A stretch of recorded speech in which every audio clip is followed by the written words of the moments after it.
Welcome, everybody, to this week's podcast episode for the Financial Freedom Podcast. I'm your host, Dr. Christopher Liu. And as you know, I talk about the four different types of freedom: time, financial, location, health freedom. And in that light, I'm always interviewing entrepreneurs, consultants, people influencing, changing the world for the better. So today, I have a guest, Hensley Ellefritz, and she's actually a fitness and wellness brand scaler. And today's conversation is going to be all about branding, marketing, positioning, and how she applies it to her particular niche in the fitness and consulting industry. So, Hensley, welcome.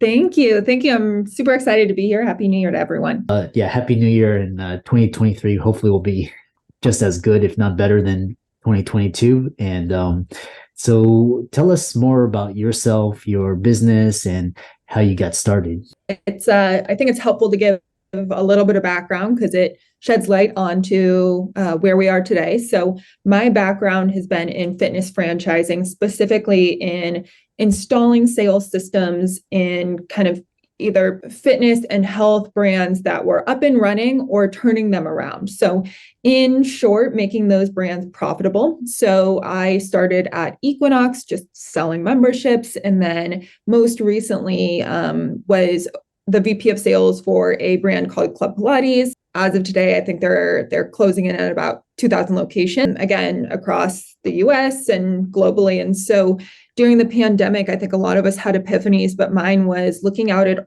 our industry, the boutique fitness industry, and seeing 1 out of 3 studios close and really feeling compelled personally to take what I knew worked across what I had seen, work across 10 different fitness entities and bring that to independent studio owners. So we started in November 2020. I had no intent of starting a company. I literally just wanted to help independent business owners. And then fast forward 2 years later, we worked with about 100, I think it's probably closer to 150 unique brands. We moved from boutique fitness into also chiropractic, physical therapy, and then the recovery space as well. And our kind of claim to fame is that we work with our clients over the span of 12 weeks, installing these recurring revenue systems, and 90% of our clients recoup their investment by the time they're finished working with us. And 95% are doing better a year later than they were today. So it's exciting stuff. It does work. And it's a cool industry because so many of us are really passionate about what we do, but we don't know how to make money doing it long term. So it's cool to bring that strategy to independent business owners.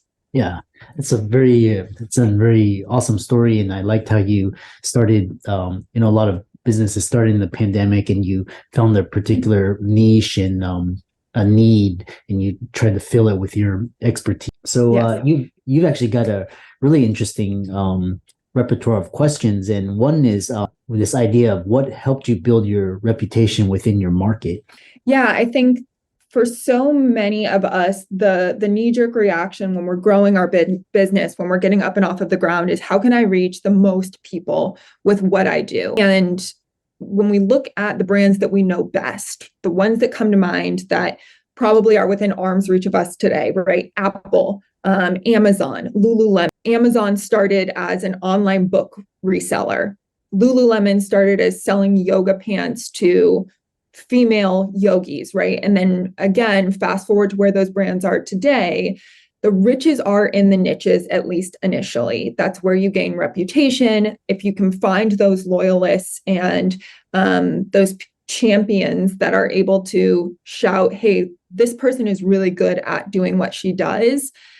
That was how we were able to grow into, again, the chiropractic space and the physical therapist space was all through client referrals.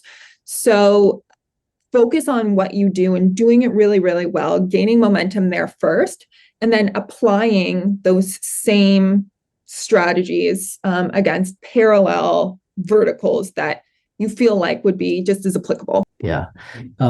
Which is really interesting, especially with the Amazon story. Was they started out with the online books, and then they just basically built horizontals and verticals. And then what's interesting is in terms of your upbringing, how does it apply to, a lot of companies are right now they can lose clients.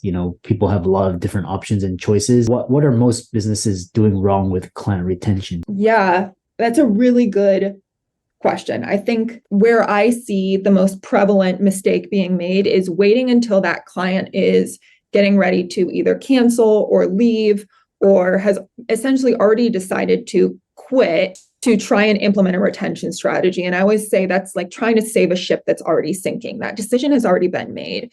So instead, a successful retention strategy comes with how you onboard the client and making sure they understand that this is built on a relationship between you and them. It's dynamic, it's a lifestyle change, right? It's not a quick fix. And then maintaining that retention strategy throughout their either membership or client or patient lifetime so that you're essentially preventing them from ever getting to the point where they'd want to cancel. But worst case, they come to you, they want to cancel. You have this, we say ammunition, right? You have these words and conversations and relation with them that you can use to try and salvage this client versus having to depend on, well, wait, if you stay with us, we'll give you 50% off, right? Or we'll throw in this freebie. You won't have to get to that point if you're continuing to put straws on the value camel's back and again, prevent them from making that decision at any point. Yeah. Excuse me. The other question I had was especially with sales and you have this concept. One is some people say marketing, the others say sales, but why do you say sales is the most crucial part of your business, and how do you build a bulletproof sales process for you and what you've done for your clients? Yeah, I think sales, especially in the health and wellness industry, has become this dirty word, especially when we're working with medical professionals, right? They feel like we need to be giving our patients a genuine recommendation, and you should, right? Versus trying to sell them on something. And so the first thing we do when we work with all of our clients is erase the word sales from your vocabulary and instead look at this as prescriptive recommendations, right? Whether you are a fitness professional or you're a doctor, you are giving the person in front of you a recommendation that you know is going to better their health, right? And they're looking to you for that recommendation, and you're selling them short if you don't give them the best, most valuable recommendation. And of course, there's a price point that comes with that, right? But that's what they're coming to you with. And these aren't people that you're pulling from, the yellow phone book and being like, hey, are you interested? They're raising their hands and telling you, hey, I need what you're providing. So I think with where marketing gets this better reputation is that you're just kind of sharing information, and it can be a lot more fun and creative. And absolutely it is, right? It's trying to instill this need that doesn't exist. But by the time they've given you their information and they're either in front of you in your office or they've asked you, hey, what are my options after I finish my XYZ plan? They're asking for you to present that recommendation, and I think one of the caveats of focusing on marketing and trying to push all of these people in front of you is if you don't have that conversion strategy, that of, all right, once that person does raise their hand and express interest, are we calling them? Are we texting them? What does that text sound like? What does it sound like when they're in front of us and they say, I loved it, but it was too expensive. I need to talk about it with my spouse. If you aren't converting at, we give a benchmark, again, depending on industry, of 30 to 60% once they walk through the door, you don't need to graduate to marketing yet because you're not converting where you should be, and you'll just be wasting marketing dollars. So I think that's not even, I think the data has shown that that's where it behooves you as a business owner to focus on that conversion, right? Sales process, but conversion process before you focus on those marketing channels. Yeah, it's interesting. I always hear this debate between sales and marketing. And I think it was Peter Drucker. He said, sales, marketing, and innovation, those are the three key. Yes. And it's like how you implement it, when you use it, so many different strategies. yeah, which is really interesting. And then now, it's particularly in your business, especially as an entrepreneur, you're going into a niche, and as you're plowing through, you're making headways. So one thing is,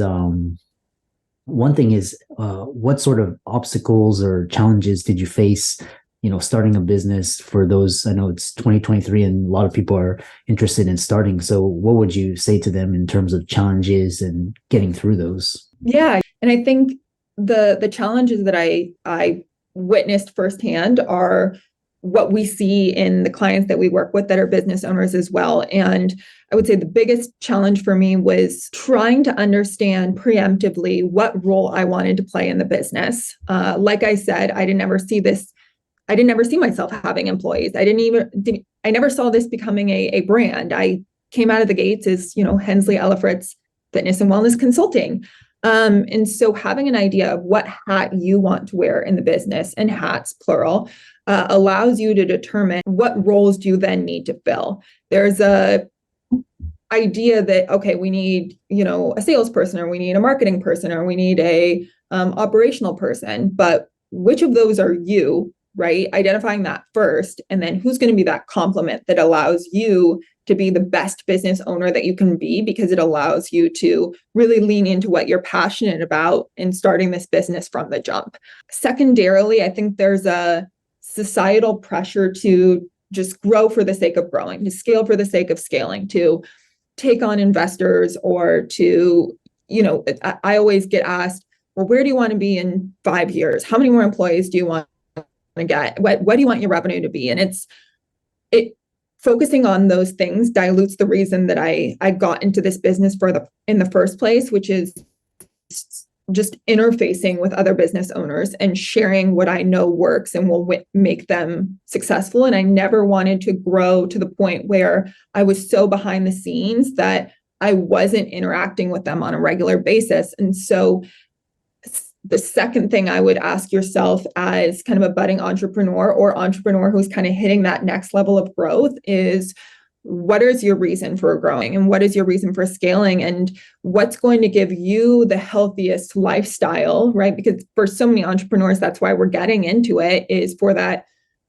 elusive work-life balance. But are you going to forfeit that for scaling, because that's what everyone wants to see happen? So really being realistic with yourself on what those growth goals are. Yeah, it's always interesting because some of my clients, I ask them why they want to start a business, and they're like, to have more free time, and they and it's like they're actually getting into the business is going to be they're going to be their it's your life. Yeah. It is.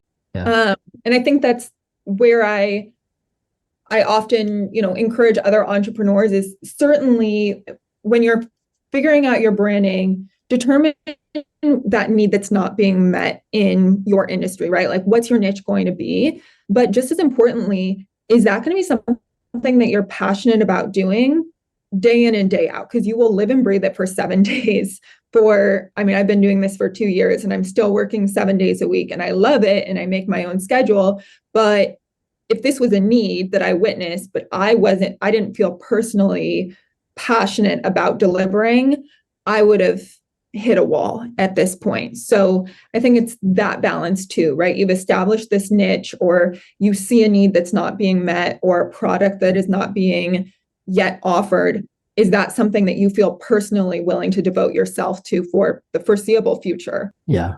We'll move on and also talk about, as we're coming to the end of this, we'll talk about, you're creating a culture, you're having employees, and how has the culture of your organization impacted employee retention, client referrals, business growth? Tell us more about that. I think, like I mentioned, my background was with a fitness brand called Club Pilates and Pure Barre, and starting by going into these locations and trying to identify at the ground level what was working and what was not. And almost unanimously, it started at the top, right? It started with an owner who wasn't involved, or who was facing friction with their staff. And that bleeds into your clientele. Your clients know, subconsciously and just intuitively, if you are there as an owner, or if this is, a corporation that's not a small business. They know if your staff is unhappy or not. And so selfishly, in order to be profitable, I recognize our nucleus has to be strong. We have to be devoted to each other and in constant communication. And by that, I don't mean, micromanagerial, but understanding where are we project wise, where are we at motivation, what's bringing us down, right? And having those personal conversations with your staff on a regular basis. And again, that was part of why I wanted to stay small, was because it does allow me to have these conversations throughout the day, every day. The other piece of that is looking at the qualities that you admire in your clients, and that trying to trace that back into where do they see that in you? Because so often there is that almost mirroring, right? And then how can you, again, lean into that even more so in creating your marketing campaigns, in choosing your brand colors, in marketing for new clients, because there are often certain qualities in your client avatar that are resemblant in you and that are going to allow you to, again, not only get up and off the ground, but scale, because they're more obvious to the public than you think they even are internally. Yeah. And so really great conversation. Really interesting how you incorporate all these and, and ventured into this area of entrepreneur. How do people contact you, follow you on social media, visit your website, etc.? Yeah, we're pretty easy. Our email is Reboot, REBOOTFC.com, as in Reboot Fitness Consulting. And then for social, just throw a B in there for boutique. Reboot BFC is our Instagram, our LinkedIn, and our Facebook handle. Also, I was fortunate enough that my parents gave me a pretty rare name. So if you type in Hensley Reboot on Google, I'm sure it's somewhere on the first page. Mm-hmm. So, yeah. And so thanks so much for an awesome conversation. For all the listeners out there, Hensley's resources will be in the links in the show notes. Be sure to check her out on Instagram, LinkedIn, and her website as well. She offers a complimentary 30-minute business assessment. And with that, thanks so much for coming onto the show, and wish everybody a happy new year. Thanks for having me, Chris.